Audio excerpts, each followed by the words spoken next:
Hello YouTube. Today I'm going to be doing a Minesweeper tutorial. A lot of people will watch me play Minesweeper and respond to things like, "Wow, how do you know where to click? How do you do that? How do you do that so fast?" Um, and a lot of people will say, "Wow, that's way too complicated." Now, in all honesty, it's not that complicated a game. It's pretty simple. And let me explain exactly what the rules, quote unquote, are. You're going to click on a block, and you're never going to click on a mine the first block. Now, every square is either going to have nothing in it, or it's going to have a number, or it'll be a mine, but you're never going to see a mine appear. The idea is to determine where all the mines are, and the way that you determine that is based on the numbers in the boxes. What the numbers mean are the number of mines that are touching that box. Now, touching includes corners. So, this one here says that in one of these 8 boxes around it, there's a mine. One and only one. Now we can look at this one here and say, alright, well, 7 of the 8 boxes are revealed and they're not mines. And there's only one more possibility. So what you do is you right click and that flags it with a mine. Now you can see that, well, if we look at this one right here, we see that we have a bunch of boxes open. Oh, but we have a mine. Well, since only one mine can touch it, we know that this one can't be a mine. So we can click that open, and it's a 2. Similarly, for this one, we can say, okay, this one's requirement has been fulfilled with this mine here. So there's not going to be a mine in this spot. Click it open.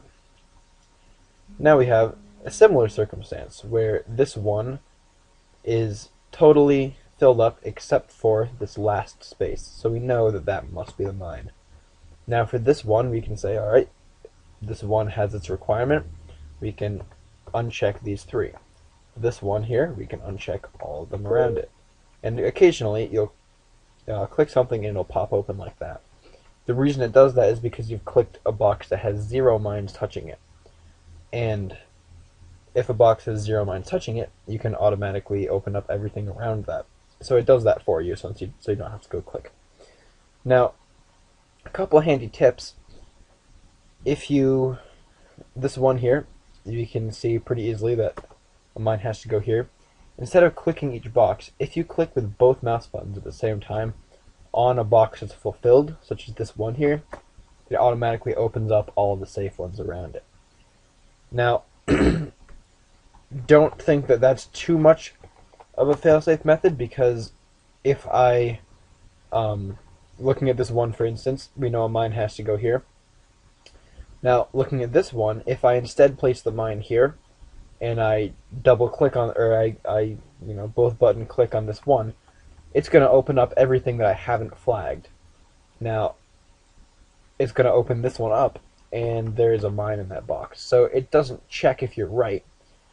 It just says, alright, this one has one associated with it, open up everything else. So it's really just a shortcut. So this is going to be your basic technique to move forward with different boards. For this 2, we can see that it has 1, it needs 1 more. This is the only spot it can go in. Now this 1 is fulfilled. This 2 has the same argument. We can click this one open. This 1 is fulfilled. This 1, you can only put 1 here. This 4, we have 2 on the 4, and we only have 2 that are open. 2 plus 2 is 4. Now this 2 is filled, this 2 is filled, this 2 is filled. We got something new.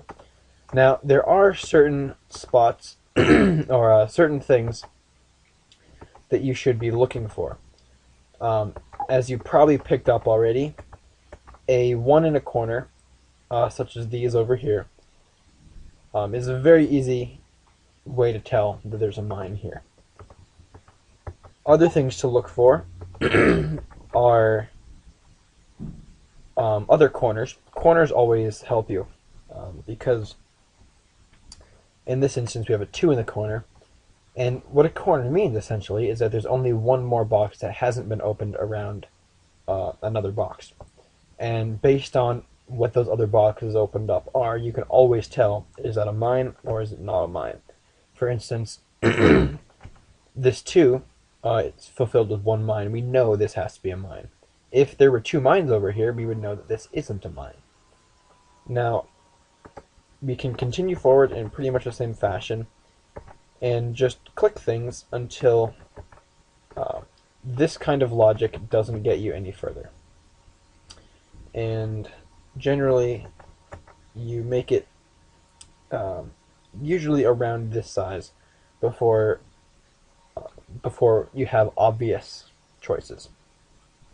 Other things to look for, though, would be 3s on a wall that aren't touching anything. For instance, if this 2 here was a 3, we would know that these 3 are mines, just because that's the only possibility. But now we're at an impasse. There's nothing on the board right now, I don't think, where we have a entirely obvious choice. Excuse me. Now what we need to do is use a little bit of deductive logic. For instance, over here on the side, we have no mines touching any of these, and none of them are fulfilled in any way. So what do? Let's look at this one on the corner. We know that the mine for this one must go either here or here. Now we can see that either of these 2 spots will fulfill this one also. So this one, the mine that goes to this one, will fulfill this one regardless of where it goes. So either way, nothing can go in this spot, because if something were to go here, then this one would be filled, meaning that these 2 are opened. But those 2 can't be opened, because then this one wouldn't be fulfilled. So we know that nothing goes here. Now we can go back to our original method and say, okay, only thing left for this 2 is to have those 2 spots open. And now we can, same argument with this 2, open up more 1s, and this 2 in the middle here, and pretty soon we're going to get to a spot where we can no longer, there's what I'm talking about with the 3 on the wall, where we can no longer make these kind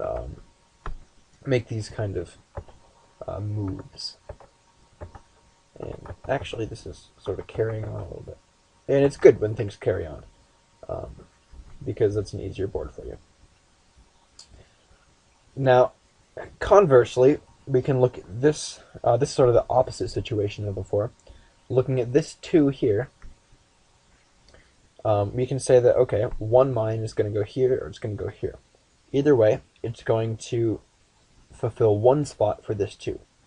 A mine cannot go here and here, because then this 2 would have 3. So one mine goes in one of these spaces. So now this 2 has one mine between these 2 spaces, which means that the 3rd space that's open to that 2 must have another mine. Now, we can say that because we know that only one mine will go in these 2 spaces, and we know that because of this 2 with one mine on it. We can use this method to open up a lot of possibilities. For instance, over here in the corner, we have 1 going here or here, either way fulfilling this 2, the 3 I'm talking about. The 3 will have one mine here or here, either way fulfilling this 2.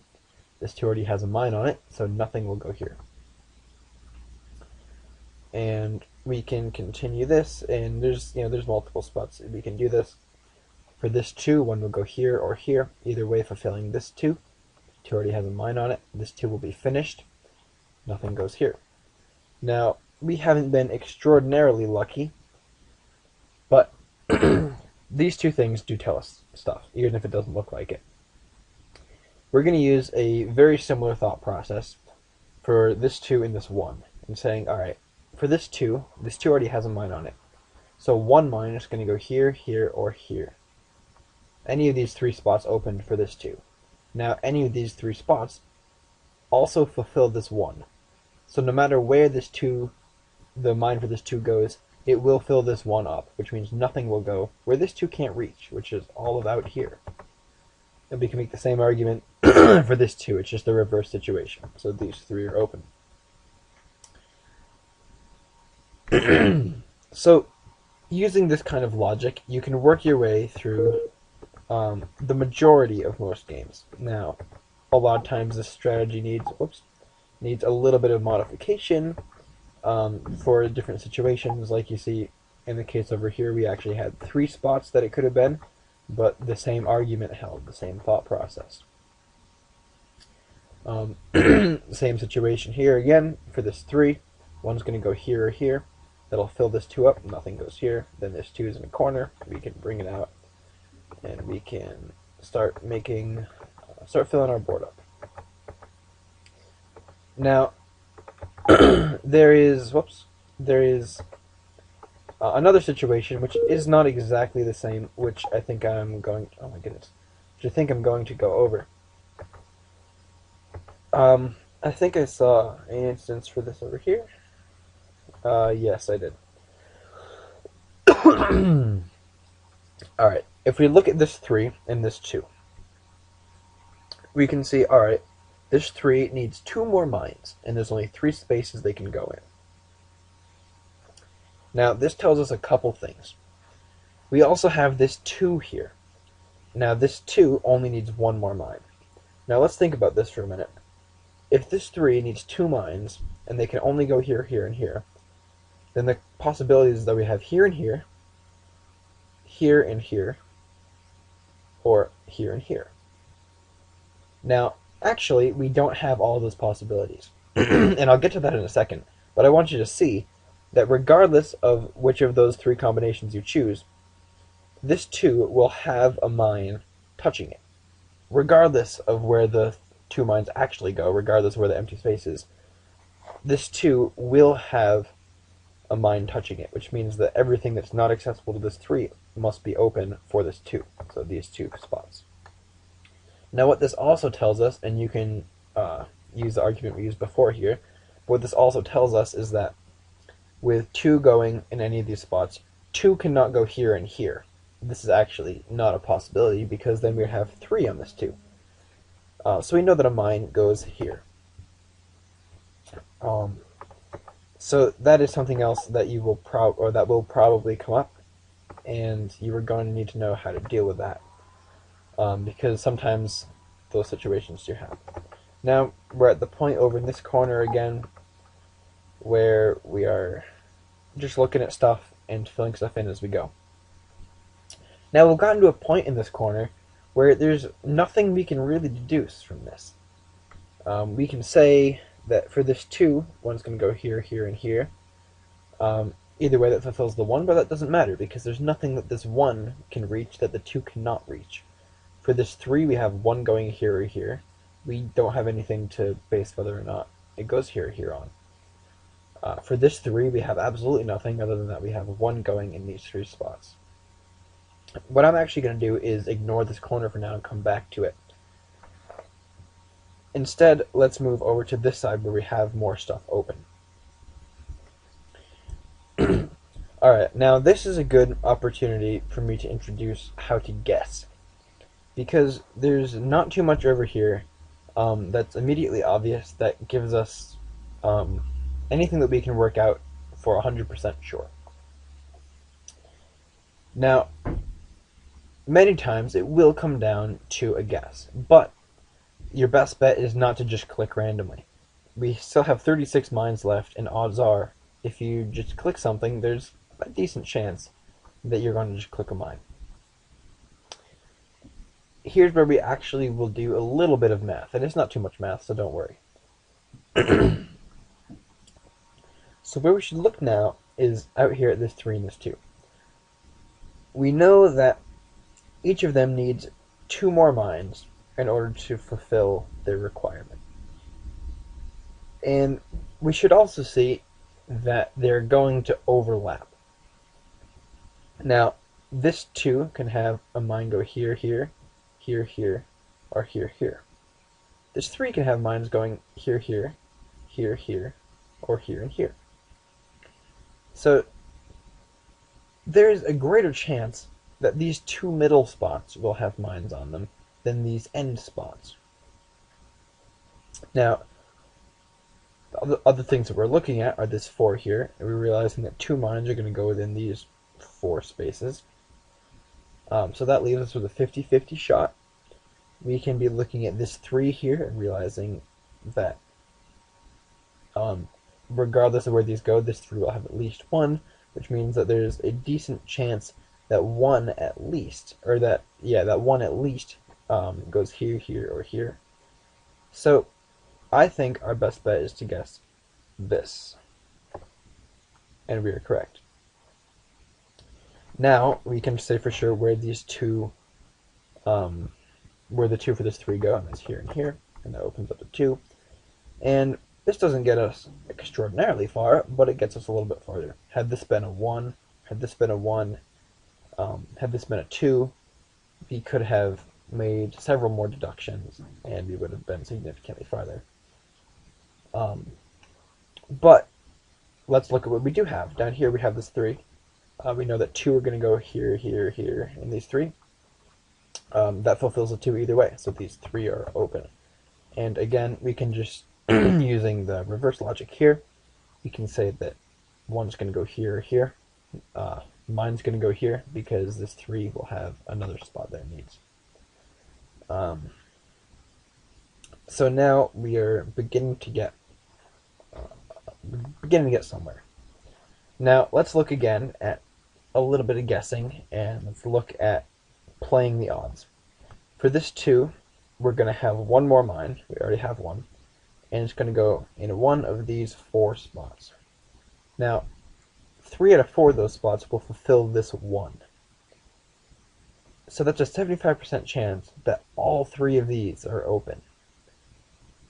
It's a much higher chance that one of them is open, because even if the mine for this 2 goes here, then only one of these has the potential to be a mine. So we have no bias between any of these 3. So our what we should look at is what's going to help us the most. This spot over here will give us something to look at this 2 with. So we're going to guess that spot, and it's 2, and that worked out for us. There's a pretty good chance that these 2 are also open. Now, this being a 2, it doesn't help us too much, because we know that only 1 is going to go here and here. That leaves us with 1 mine to go in the rest of these spaces. So pretty good chance if we guess one of these we won't guess right, but highest chance that the mine won't be there, and in fact it was none of those spaces. So now we have a 1 in the corner, and we can carry on with just very basic deduction based on what's filled and what's not filled. And we can see nothing goes here. We can see that we have a mine there. We can open these up. We have the 1, obviously. We can just carry on and basically stretch this process out as long as you can. Not to the point of wasting time. Now we have another guess coming on down here. So that's something that we need to be reminding ourselves of, and don't guess at this point. Just carry on with stuff that you know you can do. Because now you might be thinking, well, if this comes down to a guess, wouldn't it be easier, to just get the guess over with now? And then if we guess wrong, we haven't done all this extra work for nothing. Yes, it does make sense, and I totally support that, except for the fact that we may be able to figure out what's down here based on how many mines are left at the end. So if we can narrow everything else down, and we know that only 1 more mine remains, it has to be here. If 2 more mines remain, then we're screwed. So we're going to carry on up here, and here's another situation which is similar but not exactly the same. We have 1 going here, here for this 3, and for this 3, 1 going here, here. So this 2 will be filled from this side and this side, so nothing will go here. And it's 1. This leaves us with another guess, sort of, in that we're taking the chance that this chance it's either going to have a mine here, or this chance is going to have a mine here. We know they can't both have a mine going here, because that would give this one 2 mines. But we're taking the chance that, there's 3 possibilities that could happen. There's a mine going here and here, a mine going here and here, or a mine going here and here. That's a 66% chance that we're right if we guess that one of these 2 is not a mine. So we're going to guess this one's not a mine, and we were right. Unfortunately, it's a 5. And that doesn't tell us too much right now. Other than that, we have a pretty significant mine density over here, because we're looking at some 4s, looking at a 5. Now, even if we can't figure out what they are, that can help us if we get down to a few enough mines where we can figure out, okay, we probably don't have that many extra mines left over to fill up 2 spaces down here. We're going to guess this spot also. It's 2, and with all this guessing I'm doing, it's pretty amazing that I haven't guessed any wrong. But not that amazing when you consider that I've just been playing the odds. And more often than not, if you play the odds, you're going to guess right. Now we are worked down to somewhat of a tight spot. Don't worry, we still have options.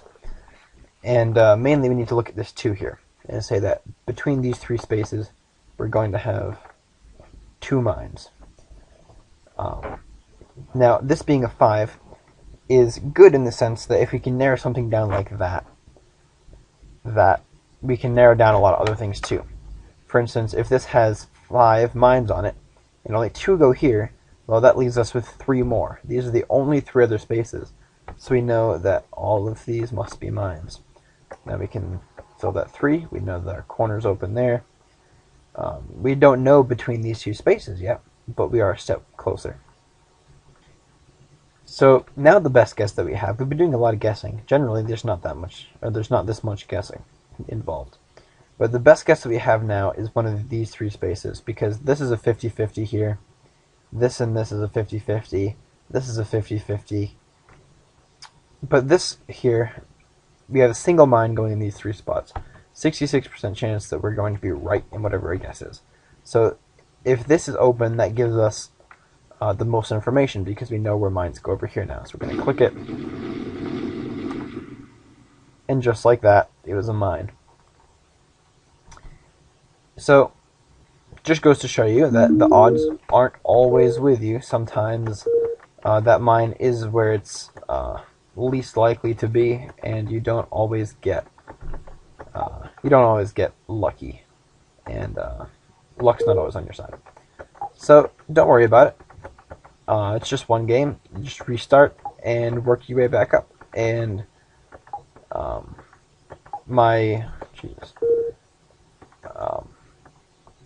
generally, you can make it through even the expert games using this basic, basic deductive logic, basic reasoning.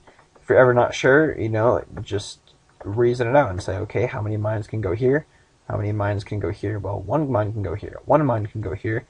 This 2 will be filled at that point, so nothing goes here. And there you are. You just figured it out. 1s and 2s. Look for 1s and 2s a lot, because 1s and 2s always tell you something. This 2 can have 2 mines here, here, and here. But really the only possibility is that it goes here and here. If a mine were to go in the middle, the second 2, or the second mine, would double up on one of the 1s. So this is really the only possibility. So just work your way back up, and you will win some games. And then you can say, hey, I finally understand this game, and it's actually not that difficult. Of course, you don't need to start on expert maps. What are they called? Boards, I guess. You don't need to start on expert boards with all these mines. The expert boards, you may or may not have noticed, actually have a higher mine density than the lower boards. There's a greater mine per square ratio. And what that means is that playing lower boards, you're going to get those situations where they pop open like this a lot more often. For instance, if I show you that really quick, go to options, change to intermediate, okay. We only have 40 mines here, and this is half the size and less than half the mines. So you can see we have this big piece that popped open, and we have more things popping open. And if we go up here, we'll probably have even more things popping open. Maybe not. There's a little one. Coming. Yep, there's another big one popping open. You can see it's much easier to work through the intermediate levels, and especially the beginner level. This is going to come down to a guess up here, actually. It's much easier to work through these. So start at beginner and work your way up. So hopefully this helped people understand the game of Minesweeper a little bit better. And yeah, so have fun, I guess. And see you next time.